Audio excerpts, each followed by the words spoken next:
very interesting, because what you're actually speaking to is, according to analysis, there are other factors that come into play. The age of the candidates. Raila is 80 years. I believe he just celebrated his birthday the other day.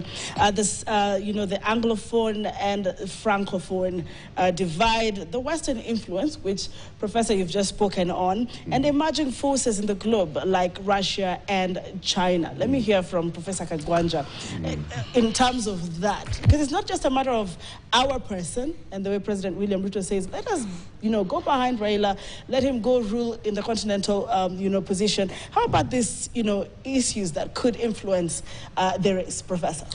I guess what we need to start by asking is, why are we here? Why are we having this debate? Yes. And I want to be cynical and simply say, the way Shakespeare would say, too much ado about nothing.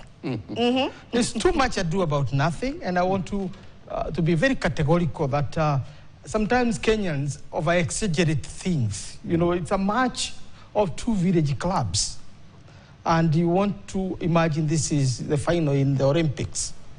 It is not.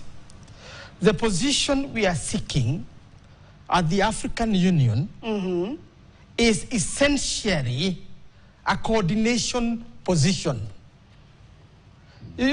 People have really blown up this UAC position like it is equivalent to the president, or closer to the president of the United States, because this is the United States of Africa, 54 countries and all that. Nonsense. Is it? Yeah, let me explain to you, if you don't mind. Yes, please. First, this position, the chairmanship of the AU Commission arises from the powers that are given by the AU itself, which is an intergovernmental organization, and therefore the role is coordination. 2, decision-making in this organization relies with the summit of the heads of state, right? And therefore, this position is fourth down the tier. Fourth down the tier. 1, there is the council.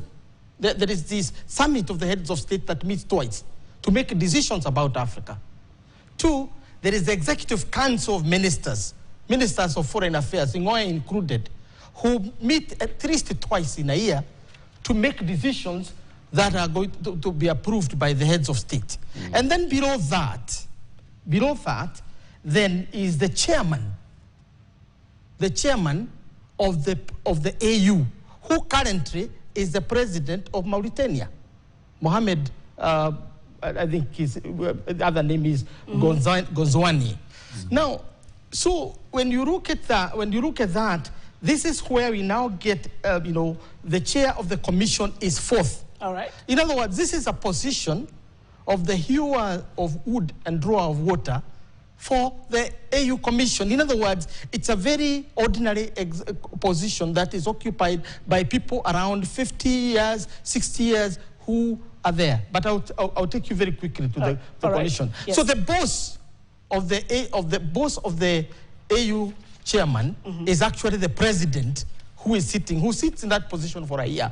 And that has been the main problem with the AU, because there is a clash between the powers of the president and those of the chairman of the commission. And because of that, I want to bring you to another problem that Kenya is going to find. All right. In 2005, the chairman of the time, Alpha Konare, crashed with the president of the time, who is Olusegun Obasanjo, over an appointment of an envoy to solve the problem in Togo. And what happened?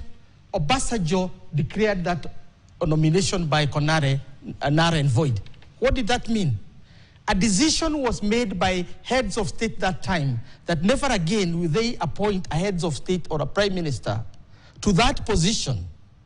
And President Thabo Mbeki reminded us about a month ago that this decision has not been revoked, right? So Kenya is actually nominating this position, perhaps aware or not aware of this particular ruling. And therefore, you are going to find a block in the SADC region, because SADC region follows the rules. It is actually the ones that always call us to order, the SADC region, because of the EU's leadership. Right. Now, what does that mean? It means that we start at that disadvantage, that it might be possible that when the heads of state sit down to consider the rules by which they are carrying the elections, we might be disqualified.